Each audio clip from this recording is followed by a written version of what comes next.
Hello दोस्तों, स्वागत है आप लोग का। दोस्तों आज डेट है 16 नवंबर। देखते हैं करंट अफेयर न्यूज़ में कौन कौन से इंपॉर्टेंट है हमारे एग्जाम पॉइंट ऑफ व्यू से। तो सबसे पहले अगर करंट अफेयर बात करें तो कैसरे हिंद बेसिकली क्या है, इसके बारे में थोड़ा समझने की कोशिश करते हैं। ऐसे अगर डायरेक्टली एग्जाम में आ जाएगा तो आपको थोड़ा समझना मुश्किल हो जाएगा। तो बेसिकली आप इतना याद रखिएगा, क्या है ये, तितली है। तितली का नाम हमने रखा है केसरे हिंद या कैसरे हिंद बोलते हैं इसको। ठीक है। अब चर्चा में क्यों है, बेसिकली इसकी बनावट देखोगे तो ये थोड़ा सा ब्राउनिश और ग्रीन कलर, मतलब इंडिया के फ्लैग से थोड़ा थोड़ा मिलता जुलता है ना। ग्रीन आ गया हल्का सा, फिर थोड़ी सी चीजें अलग सी हो गई, तो इस वजह से थोड़ा सा ये चर्चा में रहता है। ठीक है। अब अभी चर्चा में क्यों है, अभी चर्चा में इसलिए कि अरुणाचल प्रदेश ने क्या किया, इस तितली को अपना राज्य तितली घोषित किया। जैसे राज्य पशु होता है उसी राज्य का तितली घोषित किया है क्या, इस तितली को, जिसका नाम है कैसर ए हिंद। ठीक है, या कैसरे हिंद बोलते हैं जनरली हम अगर सीधी भाषा में पढ़ते हैं तो। ठीक है। तो इस चमकीली तितली को वैसे इन्होंने कैसरे हिंद नाम दिया है, तो इसके बारे में थोड़ा सा आपको जानना भी बनता है। ठीक है। अब इसके साइंटिफिक नाम की बात करें, टीनोपालस इम्पीरियलिस, ठीक है, इसका नाम है। तो ये थोड़ा सा याद रखना है आपको, याद भी नहीं रखना, पढ़ के रखना है। अब यूपीएससी में आपसे क्वेश्चन कैसा पूछा जाएगा, अगर मैं पूछूं कि आपसे यूपीएससी में कैसे कैसे क्वेश्चन पूछे जाएंगे, तो जनरली देखिए दोस्तों, आपसे जो यूपीएससी में क्वेश्चन पूछा जाएगा, बेसिकली ये पहला क्वेश्चन तो ये बन जाता है कई बार, क्या, पहला क्वेश्चन पहली बार ये बन जाता है कि ये कहाँ पाया जाता है, बस अरुणाचल प्रदेश में।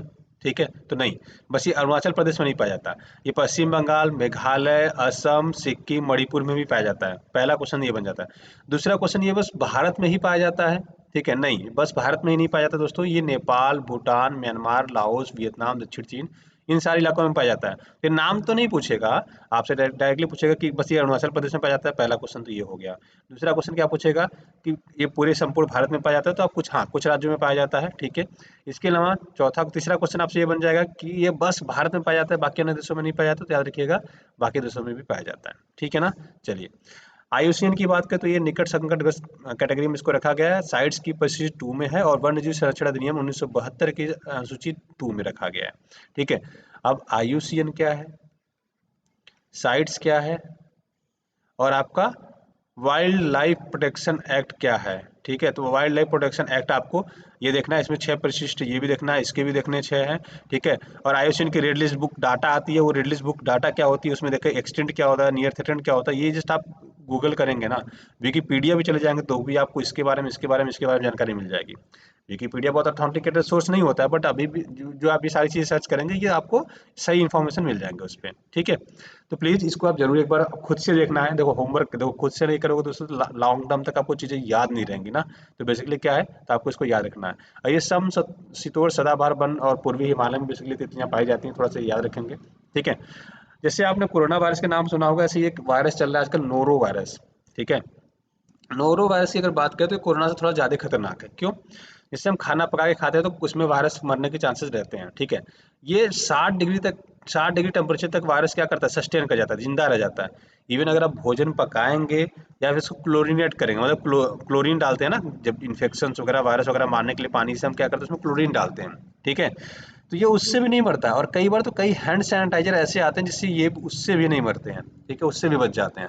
ये सारे फैक्टर्स याद रखिएगा। ठीक है, जो आपका नोरो वायरस के बारे में है। ठीक है, तो नोरो वायरस के बारे में थोड़ा सा याद रखें, जो आपके एग्जाम पॉइंट से रिलेवेंट हो जाता है। और इसमें बीमारियां क्या होती है, जैसे गैस और इंस्टेंटाइन, जो आपकी आंत होती है, गैस होती है, सॉरी, पेट होता है। ठीक है, पेट और आंतों से रिलेटेड ये बीमारियां बेसिकली क्रिएट करता है। ठीक है, तो इसके लिए इसको नाम ही दिया गया गैस्ट्रो इंस्टेंटाइनल। मतलब इंस्टेंटाइन का मतलब क्या होता है, आपकी आंतें होती है ना, छोटी आंत, बड़ी आंत, राइट। और गैस्ट्रो मतलब गैस से रिलेटेड, मतलब पेट से रिलेटेड बेसिकली ये बीमारियां क्रिएट करता है। तो आपको गैस की प्रॉब्लम होने लगती है, आपके इंस्टेंटाइन में जलन होने लगती है। ठीक है, ये बेसिकली इसमें स्टार्ट हो जाता है। ठीक है। जनरली ये कैसे स्थानों से फैलता है, तो याद रखिए क्रूज में जहाज, नर्सिंग होम, और ये डॉर्मिटरी और बंद स्थानों में बेसिकली ये ज़्यादा पाए जाते हैं। ठीक है, तो थोड़ा सा याद रखेंगे किनको इन्फेक्ट करता है, तो ये सबको इन्फेक्ट करता है, चाहे बच्चे हों, बूढ़े हों, या फिर जवान हो, सबको इन्फेक्ट कर सकता है। इसमें लक्षण क्या होता है, दस्त होने लगती है, उल्टी होने लगता है, पेट दर्द होने लगता है, और गैस्ट्रोइंटेस्टाइनल जैसी समस्याएं स्टार्ट हो जाती हैं। अब ऐसा आपको डायरिया में भी हो सकता है। ठीक है, तो ऐसा नहीं कि डायरिया हुआ आपको तो आप क्या कहोगे, मुझे को नोरो वायरस हो गया, नहीं, ये चीज़ नहीं सोचनी है। ठीक है। आपको अगर हो भी जाए तब भी नहीं सोचनी कि मेरे को नोरो वायरस हुआ है, आप सोचिए ना, मैं नॉर्मल हूँ, मेरे को थोड़ा सा तबियत खराब है, मैं ठीक हो जाऊंगा, ये जस्ट नहीं सोचना है आपको। जस्ट मैंने फैक्ट इसलिए बताया क्योंकि आपको एग्जाम पढ़ने से पूछा जा सकता है कि नोरो कोरोना वायरस और नोरो वायरस में क्या डिफरेंसेस है। देखो, केरल से स्टार्ट हुआ तो केरल के बारे में थोड़ा सा आपको पढ़ना भी बनता है। ठीक है, केरल से इससे पहले कौन कौन सी बीमारियां निकली थी, ठीक है, चंपी बुखार, ये सब कहाँ से आए थे। ठीक है। बाकी जितने भी कई सारे हैं फीवर्स वाली जो बीमारियां हैं वो आपको थोड़ा सा पढ़ के रखना है, ठीक है। जनरली केरल से ही क्यों आते हैं, क्योंकि केरल के लोग ज़्यादातर ना देखोगे ना, ये लोग बाहर रहते हैं। बाहर मतलब बाहर काम करने के लिए बहुत ज़्यादा जाते हैं। केरल से सबसे ज़्यादा मुझे लगता है कि लोग बाहर काम करने के लिए जाते हैं। पंजाब और केरल, ये दो प्लेसेस है, ठीक है। अच्छा, पंजाब के लोग तो जाके वहाँ सेटल होना चाहते हैं, लेकिन यहाँ से केरल से में लेबर वर्कर बहुत ज़्यादा मिलते हैं, मतलब जाके बाहर लेबर का जो लेबर फोर्स वाला काम होता है वो बेसिकली ये लोग करते हैं। मतलब व्हाइट कलर जॉब जॉब नहीं होती इनकी, ठीक है। मतलब अनस्किल्ड लेबर वाला काम ये लोग करते हैं जनरली, ठीक है। तो इसलिए यहाँ वहाँ से वो लोग बीमारी लेके आने के चांसेस ज़्यादा बढ़ जाते हैं, ठीक है ना। इतनी चीज़ें आपको जस्ट याद रखना है। चलिए आगे बढ़ते हैं। तो अच्छा, इसको आप प्रोटेक्ट कैसे कर सकते हो, इसकी भी थोड़ी सी चर्चा कर लेते हैं कि आप अपने आप को इससे प्रोटेक्ट कैसे कर सकते हो। देखो, जनरली क्या है दोस्तों, आप वही जो कोरोना में आप करते हो वही बार बार आपका करिए, हैंड सैनिटाइज करिए, ठीक है। और खाने को कम से कम 140 डिग्री फ़ारेनहाइट पे गर्म करिए, मतलब लगभग 100 डिग्री के आसपास ये पहुंच जाएगा, ठीक है। 50 60 60 डिग्री से ऊपर ही चला जाएगा, ठीक है। तो आपको क्या करना है, आपको करना है दोस्तों ये कि आपको 140 फ़ारेनहाइट पे गर्म करना है, मतलब 60 डिग्री से ऊपर चला जाएगा टेम्परेचर फिर, ठीक है। तो खाने को थोड़ा ज़्यादा गर्म करके खाना है, ठीक है। इसके अलावा वोमिटिंग हो रहा है या डायरिया जैसे लक्षण है तो आप प्लीज़ खुद को थोड़ा सैनिटाइज रखिए, बार बार अपने कपड़े को अलग से धोइए, ठीक है। सब कुछ मिक्स नहीं करिए। इवन अगर आपकी तबीयत खराब है तो आप खाना ना बनाएं, बाकियों के लिए खाना कट करके फूड प्रिपेयर ना करें। अगर आपकी तबीयत खराब है तो आप क्या करिए, रेस्ट करिए, ठीक है। इतनी चीज़ें आप याद रखना है, ठीक है। और जो वेजिटेबल वगैरह खाएं उसको भी अच्छे से धुल धाल के आराम से आपको खाना है, ठीक है ना। चलिए बिरसा मुंडा की बात करेंगे। तो बिरसा मुंडा की अगर बात करें दोस्तों, जिनका जन्म 1875 में हुआ था और इनकी मृत्यु 1900 में हुई थी।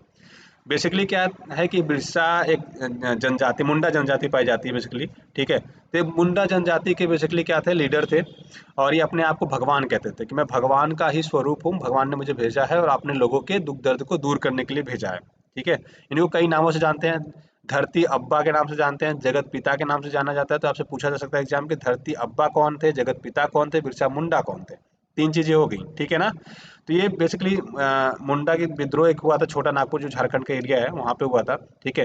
तो उसको हम अच्छा, एक चीज और याद रखिएगा।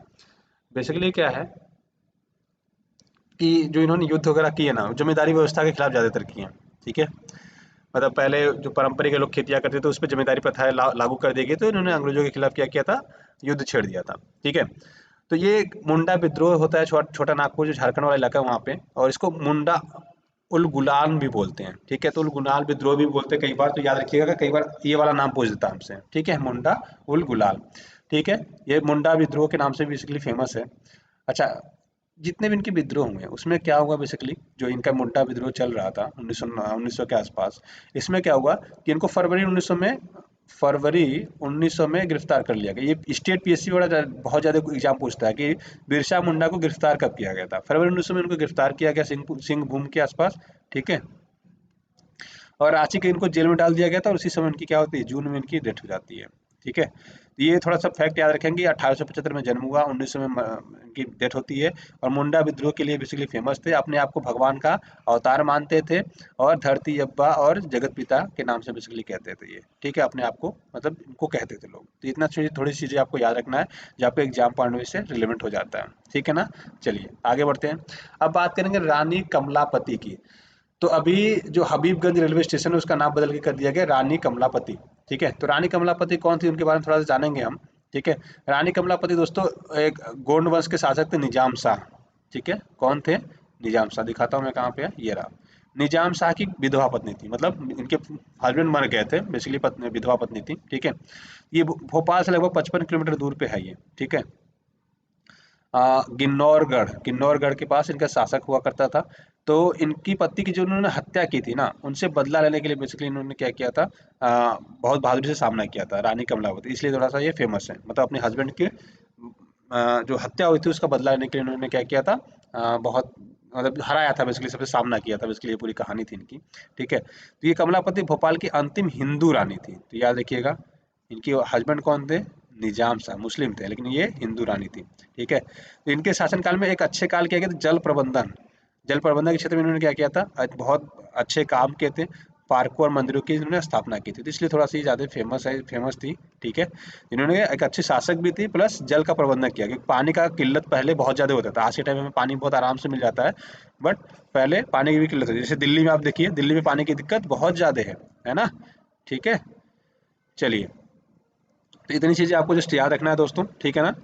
तो जिन्होंने डीके सर्च करने का ऐप डाउनलोड नहीं किया, ऐप डाउनलोड कर ली दोस्तों। एनसीईआरटी का पैक लेना है तो आप एनसीईआरटी का पैक ज्वाइन कर सकते हो, फाउंडेशन कोर्स हमारा ज्वाइन कर सकते हैं, वेरियस अदर कोर्सेज, एथिक्स की क्लासेस मेरी स्टार्ट होगी तो आप चाहे तो वो भी ज्वाइन कर सकते हैं, ठीक है।